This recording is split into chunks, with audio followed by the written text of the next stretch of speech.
Back to my YouTube channel learn with Anushka. So guys, आज हम करने वाले हैं बायोलॉजी का चैप्टर लाइफ प्रोसेसेस। तो एक बहुत ही अच्छा चैप्टर है और थोड़ा लॉन्ग चैप्टर है, तो आज हम इसका वन शॉट करने वाले हैं। तो चलिए वीडियो को स्टार्ट करते हैं विदाउट एनी डिले। तो सबसे पहला है कि हर एक लिविंग ऑर्गेनिज्म कोई ना कोई लाइफ प्रोसेसेस को परफॉर्म करता है अपनी ग्रोथ के लिए, एक्सक्रीशन करने के लिए, रेस्पिरेशन करने के लिए, सर्कुलेशन करने के लिए। तो ये सब जो होते हैं वो लाइफ प्रोसेसेस में आते हैं। तो हमें ये तो पता चल गया कि हर एक लिविंग ऑर्गेनिज्म कुछ कुछ सर्टेन प्रोसेसेस परफॉर्म करता है, जैसे growth, excretion, respiration, circulation etcetera. तो अब हम समझते हैं कि लाइफ प्रोसेसेस क्या होता है। तो लाइफ प्रोसेसेस जो होते हैं वो एक बेसिक फंक्शंस होते हैं, कुछ बेसिक फंक्शंस जो होते हैं जो कि लिविंग ऑर्गेनिज्म परफॉर्म करते हैं अपने सर्वाइवल करने के लिए और बॉडी की मेंटेनेंस के लिए। तो उन्हीं को हम लाइफ प्रोसेस बोलते हैं, ठीक है।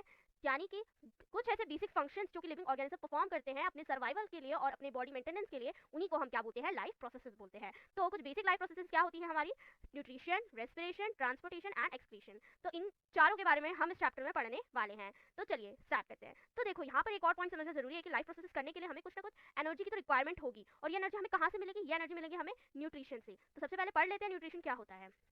तो न्यूट्रिशन एक ऐसी प्रोसेस होती है जिसके अंदर एक ऑर्गेनिज्म जो होता है वो फूड को एक्वायर करता है और लाइफ प्रोसेसेस को परफॉर्म करता है। यानी कि सिंपली वो अपनी मेंटेनेंस के लिए फूड लेता है ताकि वो अपनी बॉडी को पूरा मेंटेन कर सके और लाइफ प्रोसेसेस परफॉर्म कर सके। तो मोड क्या होती है न्यूट्रिशन की, वो समझते हैं। पहली मोड होती है ऑटोट्रॉपिक मोड। तो ऑटोट्रॉपिक मोड एक ऐसी काइंड ऑफ न्यूट्रिशन है जिसके अंदर एक ऑर्गेनिज्म जो होता है वो अपना खुद का फूड सिंथेसाइज करता है, यानी वो खुद से फूड प्रिपेयर करता है, उसको किसी के ऊपर डिपेंडेंट होने की जरूरत नहीं है। और इसका सबसे अच्छा एग्जांपल तो है प्लांट्स।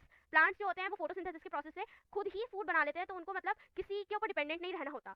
तो पहली तो मोड ये हो गई। दूसरी मोड है हेटरोट्रॉपिक। हेटरोट्रॉपिक एक ऐसी न्यूट्रिशन की टाइप होती है जिसके अंदर ऑर्गेनिज्म जो होता है उसके पास इतनी एबिलिटी नहीं होती कि वो खुद से अपना फूड बना सके। वो खुद से अपना फूड नहीं बना सकता, लेकिन वो ऑटोट्रॉप्स पे, या ऑटोट्रॉप्स कौन हो गए, ऑटोट्रॉप्स वो ऑर्गेनिजम्स हो गए जो ऑटोट्रॉपिक मोड परफॉर्म करते हैं, ठीक है। ऑटोट्रॉपिक मोड ऑफ न्यूट्रिशन को परफॉर्म करते हैं वो ऑटोट्रॉप्स हो गए। तो जो heterotrophic mode of nutrition perform करते हैं वो ऑर्गेनिज्म डायरेक्टली या इनडायरेक्टली तो वो लोग ऑटोट्रॉप्स पे डिपेंडेंट होते हैं, यानी कि वो खुद का तो फूड सिंथेसाइज नहीं कर सकते क्योंकि उनके पास इतनी एबिलिटी नहीं है कि वो अपना खुद का फूड सिंथेसाइज कर सके। तो वो डायरेक्टली या इनडायरेक्टली ऑटोट्रॉप्स पे डिपेंडेंट होते हैं, और इसका एग्जांपल है example fungi, bacteria etcetera. Okay, next is autotrophic nutrition. Autotrophic nutrition. तो ऑटोट्रॉपिक न्यूट्रिशन में ऑटोट्रॉप्स मैंने आपको पहले ही बता दिया है, एक बार पढ़ लेते हैं। The organism which can make their own food are called autotrophs. और ये भी कह सकते हैं the organism which perform autotrophic mode of nutrition is called autotrophs. Now photosynthesis. Photosynthesis क्या होता है, फोटोसिंथेसिस एक ऐसी प्रोसेस होती है जिससे ग्रीन प्लांट्स जो हैं वो खुद का फूड बनाते हैं with the help of carbon dioxide, H2O, और किसकी प्रेजेंस में बनाते हैं, क्लोरोफिल एंड सनलाइट की प्रेजेंस में। और इस प्रोसेस को ही हम बोलते हैं फोटोसिंथेसिस। तो इसके रॉ मटेरियल क्या हो गए, कार्बन डाइऑक्साइड एंड वाटर और सनलाइट। सनलाइट भी जरूरत होती है क्योंकि सनलाइट की प्रेजेंस में ही बनाते हैं, और ये परफॉर्म किसके अंदर करते हैं, क्लोरोफिल के अंदर, ठीक है। तो साइट ऑफ फोटोसिंथेसिस क्या होती है, तो साइट होती है फोटोसिंथेसिस की क्लोरोप्लास्ट। ये क्वेश्चन आ सकता है एमसीक्यू में कि what is the site of photosynthesis, so it is chloroplast. Chloroplast के अंदर ही हमारा क्लोरोफिल प्रेजेंट होता है, और क्लोरोफिल क्या होता है, एक ग्रीन पिगमेंट होता है, ग्रीन पिगमेंट। नेक्स्ट टॉपिक देखते हैं। तो यहाँ पर आपकी ये फोटोसिंथेसिस की केमिकल इक्वेशन है 6CO2 plus 6H2O in the presence of light. Light की प्रेजेंस में और क्लोरोफिल की प्रेजेंस में क्या बनाते हैं, C6H12O6 plus C6 main events होते हैं फोटोसिंथेसिस के समय। अब वो क्या क्या होते हैं, लेट्स सी। सबसे पहला तो होता है absorption of sunlight energy by chlorophyll, यानी कि एब्जॉर्प्शन हो जाता है सनलाइट का, क्लोरोफिल जो होता है वो सनलाइट का एब्जॉर्प्शन कर लेता है। और कार्बन डाइऑक्साइड जो होते हैं वो कार्बोहाइड्रेट्स फॉर्म कर देते हैं, ओके। कार्बन डाइऑक्साइड जो होते हैं वो कार्बोहाइड्रेट्स फॉर्म कर देते हैं। इसमें एक और होता है जिसके अंदर लाइट एनर्जी जो होती है, लाइट एनर्जी जो होती है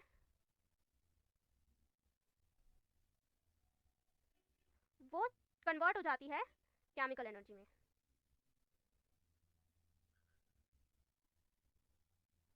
लाइट एनर्जी जो होती है वो केमिकल एनर्जी में कन्वर्ट हो जाती है। नेक्स्ट है हमारा स्टोमेटा। स्टोमेटा क्या करता है, stomata are the tiny pores present on the surface of leaf. ये हम पढ़ चुके हैं पहले प्रीवियस छोटी क्लासेस में भी। और इसका फंक्शन क्या होता है, फंक्शन कोई भी बता सकता है। ये एक्सचेंज करता है गैसेस को, यानी कि CO2 को O2 में या फिर O2 को CO2 में, मतलब ऐसा एक्सचेंज ऑफ गैसेस होता रहता है। और ये ट्रांसपिरेशन करता है, it loses large amount of water during transpiration. यानी कि एक इसका फंक्शन हो गया एक्सचेंज ऑफ गैसेस और दूसरा हो गया ट्रांसपिरेशन, ठीक है। और इसका डायग्राम कुछ ऐसा होता है जिसके अंदर ये जो डॉट डॉट वाली चीज़ें होती है वो हमारी क्लोरोप्लास्ट होती हैं, और बीच में स्टोमेटल पोर्स होते हैं, और ये जो साइड में जैसे शेप बन रहा है, सीड शेप जैसा कुछ, तो ये हमारा गार्ड सेल्स होता है। गार्ड सेल्स ही जो होता है वो ओपनिंग और क्लोजिंग का काम करता है स्टोमेटा में, और ये स्टोमेटा प्रेजेंट होता है लीफ के अंदर। Chloroplast chloroplast contain the green pigment, chloroplast के अंदर हमारा ग्रीन पिगमेंट क्लोरोफिल प्रेजेंट होता है, जिसका एक पाइवोटल रोल होता है फोटोसिंथेसिस में, ये हम ऊपर कर चुके हैं, क्योंकि क्लोरोफिल के अंदर ही फोटोसिंथेसिस परफॉर्म होता है। अब हमने ऑटोट्रोपिक तो पढ़ लिया, अब हम जरा हेट्रोट्रोपिक न्यूट्रिशन के बारे में पढ़ लेते हैं। तो हेट्रोट्रोपिक की भी 3 टाइप्स होती है, कौन कौन सी? होलोजोइक, सैप्रोफिटिक और पैरासिटिक। तो होलोजोइक में क्या होता है? होलोजोइक न्यूट्रिशन में होता है जो भी एनिमल होता है वो सॉलिड फूड को अपनी बॉडी में लेता है और ब्रेक डाउन कर देता है उसको अपनी बॉडी के अंदर, यानी उसने फूड लिया और inside the body he food का ब्रेक डाउन भी हो गया, तो उस मोड ऑफ न्यूट्रिशन को हम बोलेंगे होलोजोइक मोड ऑफ न्यूट्रिशन। अब सैप्रोफिटिक न्यूट्रिशन क्या होता है? सैप्रोफिटिक न्यूट्रिशन जो होता है उसमें क्या होता है, जो भी ऑर्गेनिज्म होता है वो डेड डिकेइंग मैटर पे फीड करना शुरू हो जाते हैं, जैसे जो फंगी होती है वो जो भी मतलब डेड डिकेइंग मैटर होता है उसमें फीड होना शुरू हो जाती है, और इसका एग्जांपल है फंगी। और होलोजोइक के एग्जांपल है अमीबा और एनिमल्स। अब पैरासिटिक में क्या होता है? पैरासिटिक लिव इनसाइड और outside each other organism and derive nutrition from it.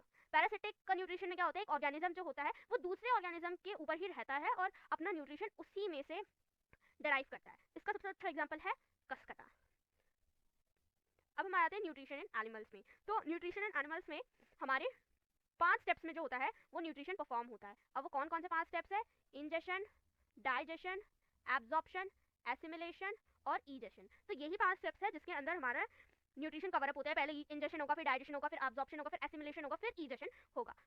तो हम देख लेते हैं। सबसे पहले हम अमीबा में पढ़ते हैं, ठीक है। अमीबा में क्या होता है? अमीबा के अंदर यहाँ पर न्यूक्लियस होता है, ये अमीबा है, ऐसे अमीबा है, और बाहर एक फूड पार्टिकल है, ठीक है। तो ये वहाँ फूड पार्टिकल की तरफ वो मूव करेगा और फिर क्या करेगा? कुछ ऐसी सी शेप बनाएगा, जो देख रहे हैं ना, ऐसी सी शेप कुछ फॉर्म करेगा, और इस शेप को ही हम क्या बोलते हैं?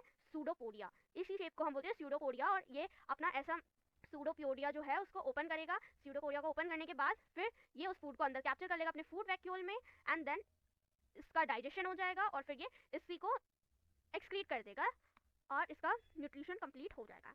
तो यहाँ पर वही चीज़ लिखी है, amoeba has a holozoic nutrition, solid food particles are ingested which react with enzymes and are digested.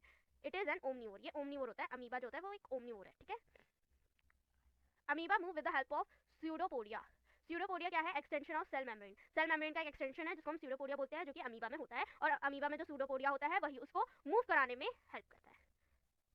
और फिर बाद में क्या होता है? वो फूड वैक्यूल फॉर्म करता है और उसमें उसका डाइजेशन हो जाता है, और जो भी अनडाइजेस्टेड फूड होता है वो उसी को थ्रो कर देता है, ठीक है। अब हम पढ़ते हैं न्यूट्रिशन इन ह्यूमन बींग्स। तो ह्यूमन बींग्स में क्या होता है? न्यूट्रिशन कैसे होता है? पहली बात तो ह्यूमन डाइजेस्टिव सिस्टम जो होता है उसमें एलिमेंट्री कैनाल होता है और कुछ एसोसिएटेड डाइजेस्टिव ग्लैंड्स होते हैं। तो चलिए हम इस फ्लो चार्ट की मदद से पढ़ते हैं। तो सबसे पहला हमारा माउथ में होता है, ठीक है। माउथ से हम क्या करते हैं? फूड लेते हैं, ठीक है। फिर जो हमारा माउथ में सलाइवरी ग्लैंड होता है वो सिक्रीट करता है सलाइवा, वो सलाइवा सिक्रीट करता है, और सलाइवा के अंदर ही हमारा एक एंजाइम होता है सलाइवरी अमाइलेज। सलाइवरी अमाइलेज का वर्क क्या होता है? ये चेंज करता है स्टार्च को शुगर में, ठीक है, चेंज करता है स्टार्च को शुगर में। क्या टंग हो गया, जो कि हमारा चीविंग में यूज होता है, चीविंग कराने में हेल्प करता है टीथ, और टंग जो होता है वो टेस्ट करने के लिए होता है फूड को, ठीक है। फिर क्या, माउथ से जो भी हमारा बाकी फूड होगा, यहाँ पर तो पहली बात तो माउथ में हमारा स्टार्च का डाइजेशन हो चुका है और वो शुगर में कन्वर्ट हो चुका है, जिसको हम माल्टोज भी बोल सकते हैं, माल्टोज, ठीक है। माल्टोज में चेंज हो चुका है हमारा स्टार्च, तो यहाँ स्टार्च का डाइजेशन हो चुका है।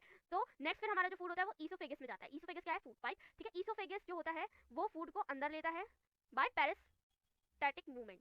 पेरिस्टैटिक मूवमेंट से वो हमारा जो फूड होता है उसको माउथ से स्टमक में ले जाने में हेल्प करता है, ठीक है। फिर क्या होता है? फिर ईसोफेगस से हमारा फूड जाता है हमारे स्टमक में। स्टमक में हमारे 3 गैस्ट्रिक जूसेस प्रेजेंट होते हैं। कौन कौन से 3 गैस्ट्रिक जूसेस हैं? पहला है पेप्सिन, दूसरा है HCl, तीसरा है म्यूकस, ठीक है। तो पेप्सिन का वर्क है ब्रेक्स डाउन प्रोटीन्स, ये प्रोटीन का ब्रेक डाउन करता है, ठीक है। ऊपर हमारे माउथ में स्टार्च का डाइजेशन हो चुका था और यहाँ प्रोटीन का डाइजेशन हो जाता है, ठीक है। फिर HCl क्या होता है? वो एसिडिक मीडियम बिल्डअप करता है, यानी कि वो प्रोवाइड करता है पेप्सिन को एसिडिक मीडियम, प्रोवाइड करता है acidic medium to pepsin enzyme. क्योंकि पेप्सिन क्या होता है? वो एक ऐसा जूस है जो कि केवल एसिडिक मीडियम में वर्क करता है, वो बेसिक मीडियम में नहीं वर्क करता, ठीक है। पेप्सिन को एक एसिडिक मीडियम ही चाहिए होता है। फिर म्यूकस जो होता है, अब हमारे स्टमक के अंदर इतना खतरनाक एसिड प्रेजेंट है HCl, जो कि बहुत ही हाईली रिएक्टिव होता है, तो उसको ही हमारे स्टमक की लाइनिंग को प्रोटेक्ट करने के लिए म्यूकस होता है, तो ये हमारी स्टमक की इनर लाइनिंग को प्रोटेक्ट करता है। नेक्स्ट आते हैं हम स्मॉल इंटेस्टाइन पे। अब स्टमक से हमारा जो बाकी डाइजेशन हो गया प्रोटीन का, अब बाकी जो फूड होगा वो स्मॉल इंटेस्टाइन में आएगा, और स्मॉल इंटेस्टाइन में मतलब इसमें लिवर का एक बहुत बड़ा रोल होता है कि वो बाइल जूस सिक्रीट करता है। बाइल जूस क्या करता है? बाइल जूस हमारा इमल्सिफिकेशन में हेल्प करता है,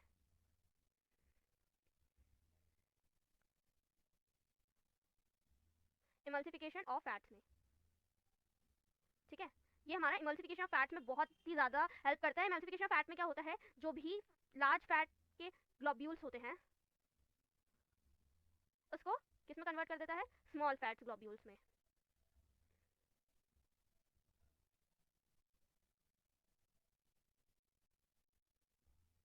ठीक है, ग्लोब्यूल्स में कन्वर्ट कर देता है। ठीक है, और पेनक्रियाज, पेनक्रियाज जो होता है वो सिक्रीट करता है पेनक्रियाटिक जूस।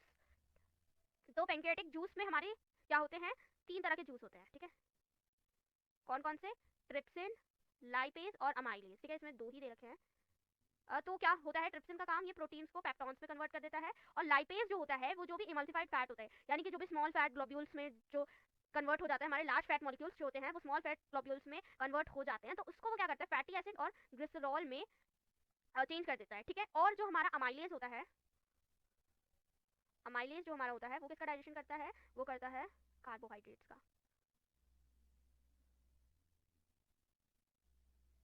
वो हमारा कार्बोहाइड्रेट्स का डाइजेशन कर देता है। ठीक है, फिर क्या होता है यहाँ पर लार्ज इंटेस्टाइन में हमारा एब्जॉर्प्शन हो जाता है वाटर का। फिर रेक्टम, रेक्टम में क्या होता है, रेक्टम में हमारा जो भी कलेक्शन होता है वेस्ट, जो हमारा वेस्ट होता है वो कलेक्ट हो जाता है, और एनस क्या करता है, फिर इस जो भी वेस्ट है उसको थ्रो कर देता है outside the body. Process of nutrition in human beings. Next पे आते हैं, यहाँ पर यही चीज आपको इधर डायग्राम से समझाई गई है। अब हम आते हैं रेस्पिरेशन पे। तो रेस्पिरेशन में क्या होता है, ये एक प्रोसेस होती है जिसमें लिविंग ऑर्गेनिज्म जो होता है वो क्या करता है, एनर्जी प्रोड्यूस करता है with the intake of oxygen, मतलब ऑक्सीजन को टेक करता है, ऑक्सीजन लेता है और कार्बन डाइऑक्साइड को रिलीज करता है from oxidation of complex organism organic substances. तो सिंपल मीनिंग यही है, ये एक ऐसी प्रोसेस होती है जिसमें लिविंग ऑर्गेनिज्म क्या करता है, एनर्जी प्रोड्यूस करता है by the intake of oxygen and releasing carbon dioxide. Okay, तो यही हमारी रेस्पिरेशन की प्रोसेस होती है। और रेस्पिरेशन में हमारा गैसियस एक्सचेंज होता है और ब्रेकडाउन होता है सिंपल फूड का। ठीक है, क्योंकि हमारे सेल्स को भी क्या चाहिए होती है, एनर्जी चाहिए होती है, इसलिए ब्रेकडाउन होता है सिंपल फूड्स का, ताकि वो रिलीज कर सके एनर्जी हमारे सेलुलर रेस्पिरेशन के लिए। गैसियस एक्सचेंज में हम इनटेक ऑफ ऑक्सीजन करते हैं from the atmosphere and release of carbon dioxide, और इसी प्रोसेस को क्या बोलते हैं हम, इनटेक ऑफ ऑक्सीजन और रिलीजिंग ऑफ कार्बन डाइऑक्साइड को ही हम बोलते हैं ब्रीदिंग। तो ये ब्रीदिंग की डेफिनेशन है। अब हम देखते हैं कैसे हमारा ब्रेक डाउन होता है। ठीक है, तो ये कुछ पाथवेज है जिससे हमारा ब्रेक डाउन होता है। तो सबसे पहले जो ग्लूकोज होता है वो साइटोप्लाज्म में पायरुविक एसिड और एनर्जी में मतलब कन्वर्ट हो जाता है। ठीक है, फिर अगर एब्सेंस ऑफ ऑक्सीजन होगा, बेसिकली एब्सेंस ऑफ ऑक्सीजन कुछ ऑर्गेनिजम्स में होता है लाइक ईस्ट, ईस्ट में होता है। ठीक है, तो इसमें क्या होगा, यही पायरुविक एसिड और एनर्जी जो होगी वो इथेनॉल और CO2 प्लस एनर्जी में कन्वर्ट हो जाएगी, और इसी प्रोसेस को हम बोलते हैं फर्मेंटेशन। ठीक है, और यहाँ पर हमारा इनसफिशिएंट ऑक्सीजन होगा, यानी कि मतलब ऐसा नहीं है कि यहाँ पर एब्सेंस हो गया, यहाँ होगा लैक ऑफ ऑक्सीजन, यानी जितनी ऑक्सीजन हमें चाहिए उतनी हमें मिल नहीं पा रही है। ये हमारे मसल्स के अंदर होता है बेसिकली। तो जो हमारा पायरुविक एसिड होता है वो लैक्टिक एसिड और एनर्जी में कन्वर्ट हो जाता है, और जो प्रेजेंस ऑफ ऑक्सीजन होगा ये बेसिकली हमारे माइटोकॉन्ड्रिया में होता है, तो उसमें CO2 plus water plus energy जो है वो बनता है। तो यहाँ पर ये वाला जो है, जब लैक ऑफ ऑक्सीजन होता है उससे रिलेटेड क्वेश्चन भी पूछे जाते हैं कि जब कोई भी मतलब हम हैवी एक्सरसाइज करते हैं तो हमारे को क्रैम्प्स क्यों हो जाते हैं। तो क्रैम्प्स तभी होते हैं क्योंकि जब हम वो हैवी एक्सरसाइज करते हैं तो हमारी बॉडी के अंदर लैक ऑफ ऑक्सीजन हो जाता है, जिसकी वजह से लैक्टिक एसिड प्रोड्यूस हो जाता है जो कि पेन कॉज करता है हमारी मसल्स के अंदर। तो यही इसका रीजन है। रेस्पिरेशन 2 टाइप्स के होते हैं, aerobic respiration, anaerobic respiration. Aerobic respiration जो होता है वो प्रेजेंस में होता है ऑक्सीजन के, और एनारोबिक एब्सेंस में होता है ऑक्सीजन की। और एरोबिक रेस्पिरेशन माइटोकॉन्ड्रिया में होता है, एनारोबिक साइटोप्लाज्म में होता है। एरोबिक रेस्पिरेशन के एंड प्रोडक्ट होते हैं CO2 और H2O। एनारोबिक रेस्पिरेशन के प्रोडक्ट होते हैं अल्कोहल एंड या फिर लैक्टिक एसिड। ठीक है, और एरोबिक रेस्पिरेशन के लिए हमारे को मोर अमाउंट ऑफ एनर्जी चाहिए, एनर्जी जो होती है वो रिलीज होती है अबाउट 38 ATP के आसपास रिलीज होती है एनर्जी, और एनारोबिक में less amount of energy release होती है अबाउट 2 ATP। ATP की full form adenosine triphosphate. Okay, अब हम यहाँ से देखते हैं रेस्पिरेशन की प्रोसेस। तो रेस्पिरेशन सबसे पहले हम इनटेक करते हैं ऑक्सीजन का नॉस्ट्रल्स में। ठीक है, फिर वो कहाँ जाएगी, नेजल पासेज में, फिर नेजल कैविटी, फिर फाइनेक्स, फिर लाइनेक्स, फिर ट्रेकिया, फिर ब्रोंकाई, फिर लंग्स, फिर ब्रोंक्यूल्स में, फिर एल्वेलर सैक में जिसमें ब्लड कैपिलरीज होती है। और इसमें एक बहुत ही अच्छा क्वेश्चन आता है एल्वेलाई से कि how are alveoli are design to maximise the exchange of gases, ऐसे करके ही ये क्वेश्चन आता है। वो बेसिकली अभी तक तो जब तक मेरे एग्जाम्स हुए थे तो उसमें वो रिपीट हुआ था, तो क्या पता आपके एग्जाम में भी आ सकता है। तो बहुत ही अच्छा क्वेश्चन है। तो ये कैसे मैक्सिमाइज करते हैं कि पहली बात तो बलून लाइक स्ट्रक्चर होता है और ये एक्सचेंज ऑफ गैसेस करने के लिए अपने सरफेस एरिया को इंक्रीज कर लेता है। तो इस वजह से ही हमारा जो एक्सचेंज है गैसेस का CO2 टू ऑक्सीजन और ऑक्सीजन टू CO2 होता रहता है हमारे एल्वेलाई में। ठीक है, अब हम देखते हैं mechanism of breathing. Mechanism of breathing में सबसे पहले इनहेलेशन होता है, एक्सहेलेशन होता है। इनहेलेशन के समय क्या होता है, हमारा चेस्ट कैविटी जो होता है एक्सपैंड करता है, और एक्सहेलेशन के समय हमारी चेस्ट कैविटी कॉन्ट्रैक्ट करती है। हमारी जो इनहेलेशन होता है तब हमारी रिब्स जो होती है वो लिफ्ट अप करती है, और यानी कि ऊपर की तरफ मूव करना, मतलब ऐसे जैसे होता है ना लिफ्ट अप करना। और एक्सहेलेशन में मूव डाउनवर्ड्स, यानी अपवर्ड डाउनवर्ड कर सकते हैं। इसके अंदर हमारी रिब्स अपवर्ड मूव करती है और इसमें डाउनवर्ड्स हो जाती है। डायफ्राम जो होता है वो फ्लैट हो जाता है शेप में, और एक्सहेलेशन के समय डायफ्राम डोम शेप का हो जाता है। ठीक है, और इसके अंदर जो होता है volume of lungs increases and air enters, यानी हमारी लंग्स का वॉल्यूम इंक्रीज होता है और हमारा एयर जो होता है वो एंटर करता है लंग्स में। और हमारे इसमें एक्सहेलेशन में वॉल्यूम ऑफ लंग्स जो होता है वो डिक्रीज होता है और एयर जो होता है वो एग्जिट करता है लंग्स से। ठीक है, तो यहाँ पे वो डायग्राम से समझाया गया है कि यहाँ पर हमारी चेस्ट कैविटी जो है एक्सपैंड हो रही है, यहाँ हमारी चेस्ट कैविटी जो है कॉन्ट्रैक्ट हो रही है। ठीक है, यहाँ पर कुछ बताया गया है कि हमारा जो एयर है वो रिच इन ऑक्सीजन होता है, मतलब जो भी एयर होगा जब वो उसमें O2 प्रेजेंट होगा तो वो हमारे ब्लड में जाएगा और वो हीमोग्लोबिन के साथ होगा। आरबीसी मतलब पता ही होगा आपको, हीमोग्लोबिन जो होता है वो प्रेजेंट होता है रेड ब्लड सेल में, इस वजह से रेड ब्लड सेल जो होती है वो रेड कलर की होती है। और O2 जो है फिर वो रिलीज हो जाएगा टिश्यू के अंदर, यानी कि एयर हमारे टिश्यू तक कैसे जाता है, थ्रू ब्लड वेसल्स, ठीक है। और फिर यहाँ पर क्या बताया है कि CO2 कैसे रिमूव होता है हमारी टिश्यूज में से, तो टिश्यू से CO2 जाएगा, ब्लड में रिलीज हो जाएगा, फिर डिसॉल्व हो जाएगा ब्लड के अंदर, फिर जो ब्लड वेसल्स होगी उसको एल्वेलर सैक में रिलीज कर देगी, फिर ये हमारे नोस्ट्रिल से बाहर चला जाएगा। तो ये यही चीज बताई गई है, ठीक है, कि हमारे टिश्यूज में कैसे जो है CO2 और O2 का एक्सचेंज होता है।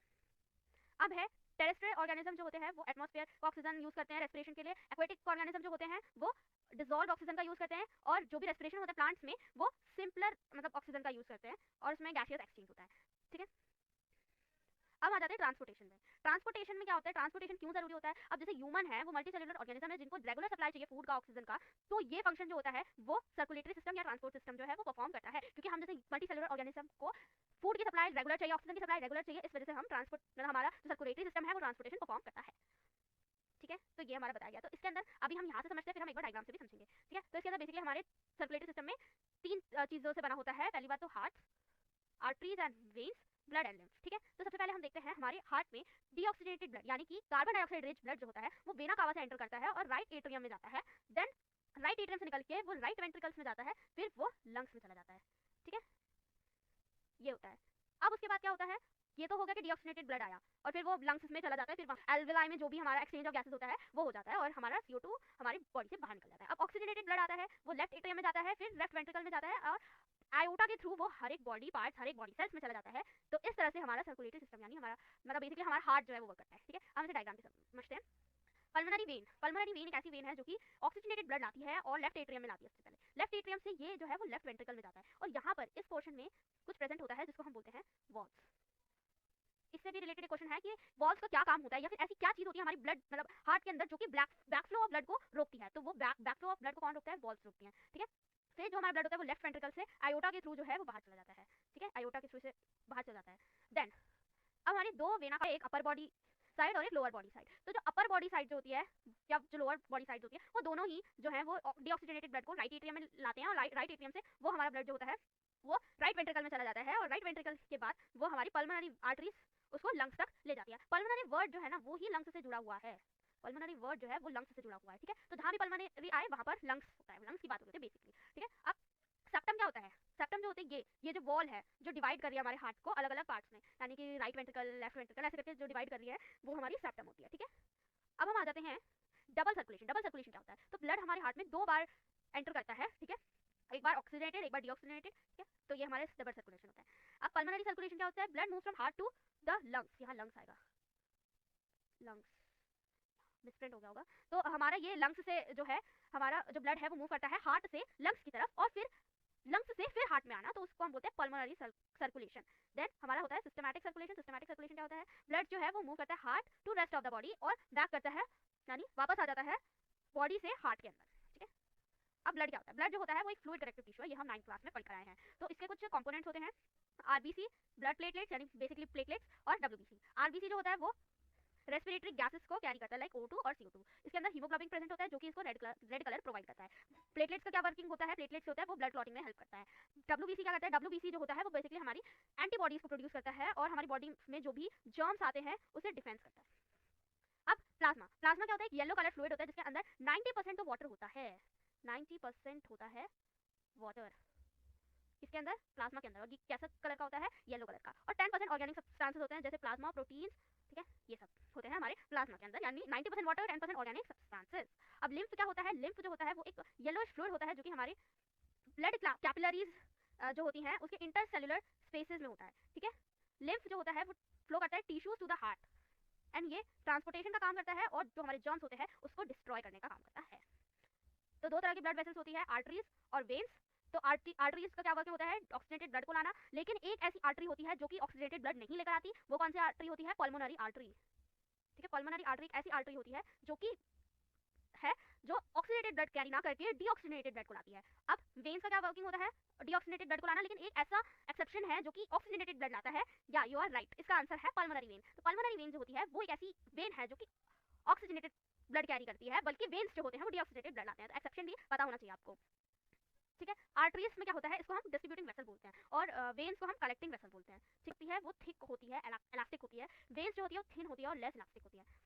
आर्टरीज के अंदर वॉल्स नहीं होती और वेन्स के अंदर वॉल्स प्रेजेंट होती है ताकि वो बैकफ्लो ऑफ ब्लड को रोक सके। ठीक है, आर्टरीज जो होती है वो डीप सीटेड होती है, यानी कभी भी आपको दिखाई नहीं देंगी, हमारी बॉडी के बहुत अंदर होती है, लेकिन वेन्स आपको जरूर दिखाई देंगी। जो हमारे हाथ में जो ब्लैक ब्लैक आपको दिखाई दे रहा होगा अपनी बॉडी में कभी कभी दिखाई देता है ना, वो हमारी वेन्स ही होती है और वो ऊपर प्रेजेंट होती है, आप देख सकते हो अपने उसको नेकेड आइज से भी, लेकिन आप आर्टरीज को नहीं देख सकते। ठीक है, अब हम देखते हैं ट्रांसपोर्टेशन इन प्लांट्स। अब ट्रांसपोर्टेशन कैसे होता है प्लांट्स के अंदर, तो प्लांट्स के अंदर ट्रांसपोर्टेशन कैसे होता है, उसके लिए हमारे को टू मेन कंडक्टिंग टिश्यूज चाहिए होते हैं प्लांट्स के अंदर। सबसे पहला होता है जाइलम, दूसरा होता है फ्लोएम। तो जाइलम जो होता है वो क्या करता है, वाटर और मिनरल्स को कैरी करता है from roots to other parts of the plant. ठीक है, यानी वो बस वाटर का ट्रांसपोर्टेशन करता है रूट से other parts of the plant, क्योंकि हम जब भी फ्लावर मतलब पौधों में पानी डालते हैं तो वो रूट्स में जाता है, तो वो रूट्स ही उसको अब्जॉर्ब करके ऊपर वाले पार्ट्स तक लेके जाता है। फ्लोएम क्या करता है, ये फोटोसिंथेसिस के प्रोडक्ट्स को कैरी करता है from leaves to other parts of the plant. ठीक है, जाइलम में मतलब हमारे को वाटर का फ्लो कराने में, मतलब वाटर को कैरी करने में कोई एनर्जी चाहिए नहीं। ठीक है, और लेकिन फ्लोएम में हमारे को एनर्जी जरूर चाहिए होगी क्योंकि हमें फोटोसिंथेसिस के प्रोडक्ट्स को कैरी करना है। ठीक है, और जाइलम में क्या होता है कि बस एक ही डायरेक्शन में जो है वो वाटर जाता है, ठीक है, डाउनवर्ड्स टू अपवर्ड्स, लेकिन फ्लोएम में वो दोनों डायरेक्शन में हो सकता है, चाहे वो ऊपर से नीचे हो चाहे वो नीचे से ऊपर हो। ठीक है, ट्रांसपिरेशन क्या होता है, transpiration is the process by which plant lose water in the form of vapours.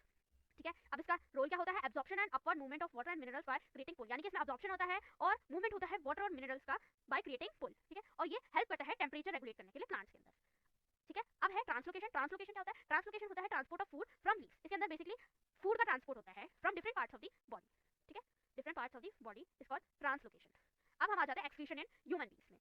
The process of removal of the harmful metabolic waste from the body is called excretion. Excretion क्या होता है, excretion जो होता है वो एक ऐसी process होती है जिसके अंदर हम अपने हार्मफुल मेटाबॉलिक वेस्ट को रिमूव करते हैं बॉडी से, और उसी प्रोसेस को बोलते हैं हम एक्सक्रीशन। एक्सक्रीशन के अंदर हमारे प्रेजेंट होते हैं a pair of kidney, a urinary bladder, a pair of ureter. ठीक है, और इसका डायग्राम कुछ इस तरह का होता है और ये डायग्राम एग्जाम में एग्जैक्ट पूछ सकता है, तो यह डायग्राम आपको पता होना चाहिए। तो ये हमारी किडनी हो जाती है और ये हमारा यूरेटर हो जाता है, और यहाँ हमारा यूरिनरी ब्लैडर और यूरेथ्रा हो जाता है। इसमें यूरेथ्रा भी होता है, यहाँ पर लिखा हुआ है यूरेथ्रा।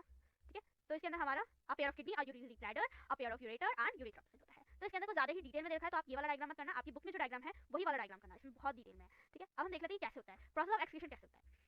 तो जो रेनल आर्टरी होती है वो ब्लड कंटेनिंग वेस्ट सब्सटेंस को किडनी तक लाती है। ठीक है, फिर किडनी जो होता है वो ब्लड को फिल्टर करता है और फिल्टर करने के बाद जो है तभी यूरिन जो है वो प्रोड्यूस होता है इन द किडनीज, और ये पास करता है यूरेटर्स के थ्रू यूरिनरी ब्लैडर में, यानी कि हमारी जो रेनल आर्टरी है वो ब्लड कंटेनिंग वेस्ट सब्सटेंस को किडनी तक ले जाती है और किडनी है वो ब्लड को फिल्टर करता है, तभी हमारा यूरिन जो है वो प्रोड्यूस होता है किडनी के अंदर, और वो जो यूरिन है किडनी से यूरेटर के थ्रू आता है यूरिनरी ब्लैडर में। ठीक है, और यूरिनरी ब्लैडर में क्या होता है, ये स्टोर्ड होता है until it is released through the urethra। ठीक है, फंक्शन क्या होती है किडनी की, it is remove waste product from the blood, it removes waste product from blood I urea which is produce in liver, जो कि हमारा मतलब ये हमारा रिमूव करता है वेस्ट प्रोडक्ट का, मेनली वो यूरिन हो, यूरिक एसिड हो या फिर यूरिया हो। ठीक है, तो उसको जो है ये रिलीज करने में हेल्प करता है। ठीक है, किडनी का फंक्शन होता है। अब किडनी के अंदर एक फिल्ट्रेशन यूनिट्स प्रेजेंट होती है जिसको हम नेफ्रॉन्स बोलते हैं। तो each kidney has a large number of filtration units called nephron. तो नेफ्रॉन का क्या काम होता है, नेफ्रॉन जो है वो फिल्ट्रेशन में हेल्प करता है। ठीक है, nephron is the structural and functional unit of kidney.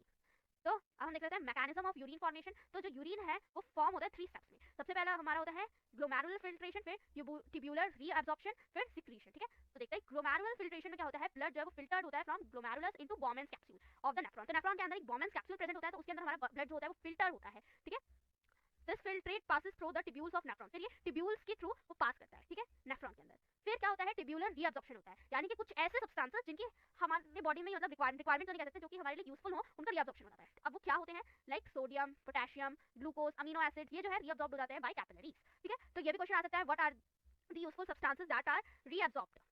Okay, तो क्या क्या हो सकते हैं, glucose, amino acid, sodium, potassium, ये आप लिखकर आ सकते हैं। Next, secrete extra water and salts secreted into the tubule which open up into the collecting duct and then into ureter। ठीक है, then होता है हमारा हीमोडायलिसिस। तो हीमोडायलिसिस में क्या होता है, the process of purifying blood by an artificial kidney। अब आपको पता होगा किसी किसी की किडनी जो होती है वो फेल हो गई, ऐसा आपने सुना होगा। तो क्या होता है तब, क्या होता है कि उनका मतलब एक्सक्रीशन नहीं हो पाता है, तो इस वजह से वो लोग क्या करते हैं, वो हीमोडायलिसिस कराते हैं थ्रू आर्टिफिशियल किडनी। ठीक है, अब हम देख सकते हैं excretion in plants. Excretion in plants के समय ऑक्सीजन जो होता है वो रिलीज होता है फोटोसिंथेसिस के समय, और H2O का ट्रांसपिरेशन होता है। ठीक है, वेस्ट जो होता है वो स्टोर हो जाते हैं लीव्स में, बार्क में, which fall off from the plants. ठीक है, waste products stored as gums resin in old xylem, plant excrete some waste into the soil around them. अब कभी कभी प्लांट्स अपना वेस्ट ना ऐसे निकालता है, अगर आप कोई लीफ को प्लग करते हो ना तो आपने देखा कुछ व्हाइट व्हाइट सा सब्सटेंस निकल रहा होता है, जिसको हम जैसे बोल देते हैं कि बहुत चिपकू सा सब्सटेंस है, तो ऐसे मतलब व्हाइट कलर का सब्सटेंस निकल रहा होता है, तो वो प्लांट्स का जो होता है वो वेस्ट प्रोडक्ट होता है। तो हमने इस चैप्टर में क्या क्या पढ़ा है, हमने पढ़ा है न्यूट्रिशन के बारे में, फिर हमने पढ़ा रेस्पिरेशन के बारे में, उसके बाद हमने पढ़ा ट्रांसपिरेशन के बारे में, उसके बाद हमने पढ़ा है एक्सक्रीशन के बारे में। और ये हमने प्लांट्स में, एनिमल्स में दोनों देख लिया है, तो आई होप ये वन शॉट आपको बहुत हेल्प करेगा आपके एग्जाम में। तो अगर आपको ये वीडियो थोड़ी सी भी हेल्पफुल लगे तो प्लीज प्लीज प्लीज इस वीडियो को लाइक करिएगा। मुझे आप सबका बहुत ज़्यादा सपोर्ट चाहिए and thank you so much for the subscriber जिन्होंने 600 सब्सक्राइबर क्रॉस कराने में मेरी बहुत हेल्प करी है। आई होप कि आप ऐसे ही आगे मुझे सपोर्ट करते रहेंगे एंड हम जल्दी से 1K सब्सक्राइबर भी कंप्लीट कर लेंगे। तो गाइस मिलते हैं अगली वीडियो में, तब तक के लिए बाय बाय। और ये वीडियो अच्छी लगी प्लीज लाइक करिएगा और इस चैनल को भी सब्सक्राइब करिएगा, अपने फ्रेंड्स को भी रिकमेंड करिएगा ताकि वो भी इसी तरह से चैप्टर को वन शॉट